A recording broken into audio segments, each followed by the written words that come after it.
Now, how does friction actually help in our daily life or everyday life?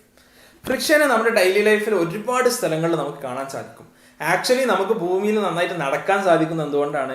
We can walk properly because of friction, അല്ലേ? അല്ലെങ്കിൽ നമ്മൾ സ്ലിപ്പായി വീണ് പോകുമായിരുന്നു.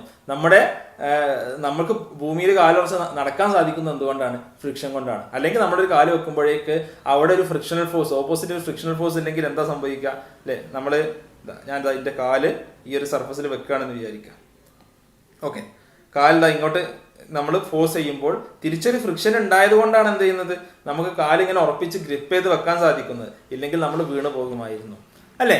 ഇനി വേറെ പല ഉദാഹരണങ്ങൾ നമുക്ക് കാണാൻ സാധിക്കും, അല്ലെ? ഇവിടെ നിങ്ങൾക്ക് കാണാം, ദർ ഇസ് എ അത്ലറ്റ്, അല്ലെ? അത്ലറ്റ്സിന്റെ കാലിലുള്ള സ്പൈക്സിലുള്ള ആ കൂർത്ത നെയിൽസ് നിങ്ങൾ ശ്രദ്ധിച്ചിട്ടുണ്ടാവും. എന്തിനാ അത്? ആ ട്രാക്കിൽ അല്ലെങ്കിൽ മഡിൽ എന്താണ്, അത് ഫോഴ്സ്ഫുള്ളി നിൽക്കാൻ വേണ്ടിയിട്ടാണ് അവരെന്ത് ചെയ്യുന്നത്, ആ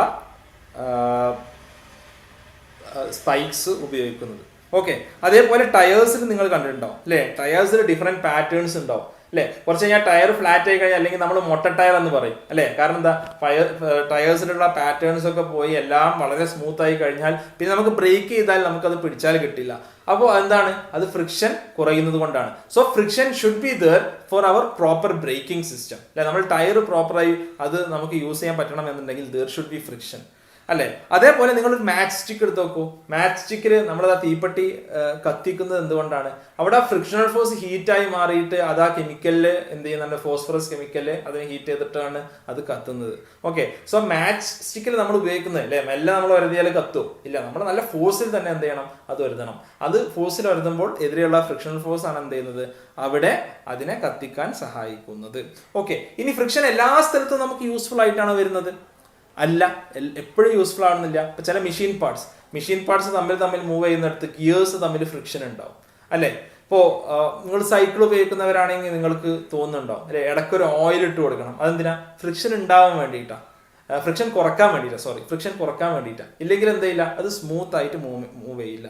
സോ ഫ്രിക്ഷൻ ഓൾവേസ് എന്ത് ചെയ്യും, അത് പലപ്പോഴും ഹിൻഡേഴ്സ് അവർ സ്മൂത്ത് മൂവ്മെന്റ് എന്ത് ചെയ്യും, അതിനെ ഓപ്പോസ് ചെയ്യും.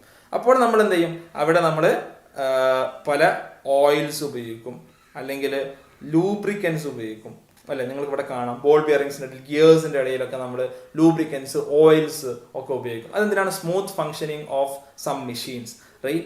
നിങ്ങൾ വളരെ സിമ്പിൾ എക്സാമ്പിൾ, നമ്മുടെ ക്യാരം ബോർഡിൽ പൗഡർ ഇടാൻ കാരണം എന്താണ്? അവിടെ ആ സർഫസ് സ്മൂത്ത് ആയിട്ട് നമുക്ക് ആക്ച്വലി ഈസിലി നമുക്ക് കളിക്കാൻ വേണ്ടിയിട്ടാണ് അവിടെ ഉപയോഗിക്കുന്നത്.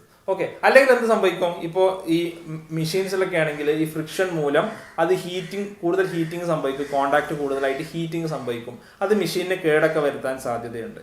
Okay, so there are different reasons, right? There are different places where friction is useful to us and there are different places where friction is not at all useful to us, right? അങ്ങനത്തെ സ്ഥലത്ത് friction reduce ചെയ്യാൻ നമ്മൾ ശ്രമിക്കും എന്ന് നമുക്ക് കാണാൻ സാധിക്കും.